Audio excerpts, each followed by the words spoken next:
ताजमहल की दीवारों से उठेगा राज। द ताज स्टोरी में इतिहास और ड्रामा का मेल। क्या हो अगर वो ताजमहल जिसे अब तक हमने मोहब्बत की निशानी समझा, असल में किसी ऐसे राज को छिपाए बैठा हो जो पूरे इतिहास की व्याख्या बदल दे। द ताज स्टोरी इसी सवाल के साथ दर्शकों को एक ऐसे रहस्यमयी सफर पर ले जाती है जहां प्यार, सियासत और साजिश का संगम दिखाई देता है। निर्देशक की यह फिल्म सिर्फ ताजमहल की खूबसूरती पर नहीं, बल्कि उसकी दीवारों के पीछे दबी आवाजों पर केंद्रित है। कहानी में एक युवा पुरातत्व विशेषज्ञ मुख्य किरदार ताजमहल के नीचे छिपे एक सीलबंद कक्ष की खोज करता है। उसके भीतर मिलने वाले दस्तावेज शाहजहां और मुमताज के रिश्ते से परे एक बड़े ऐतिहासिक रहस्य की ओर इशारा करते हैं। क्या यह इमारत सच में सिर्फ प्रेम की निशानी थी या सत्ता और प्रतीकवाद का खेल?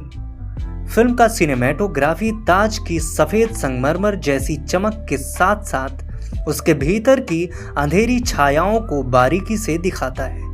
बैकग्राउंड म्यूजिक रहस्य को धीरे धीरे खोलता है, जिससे हर दृश्य में एक प्रश्न जन्म लेता है।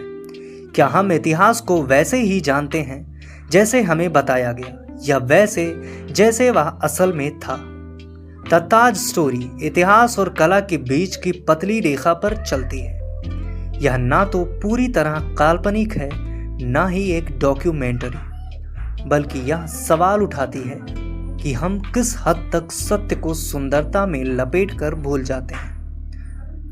फिल्म की सबसे मजबूत बात उसका पर्सपेक्टिव शिफ्ट है, जहां मुमताज का किरदार एक जीवित इंसान के रूप में सामने आता है, जो भावनाओं, समझौतों और इच्छाओं से भरी है, ना कि सिर्फ एक किंवदंती।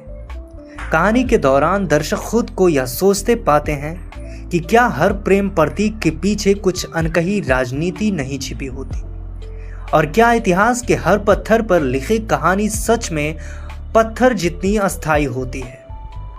जब द ताज स्टोरी पर्दे पर ताज की असली आवाज सुनाएगी, तो क्या हम उस सच्चाई को सुनने के लिए तैयार हैं, या हम अब भी संगमरमर की चमक में आंखें मूंद लेना चाहेंगे?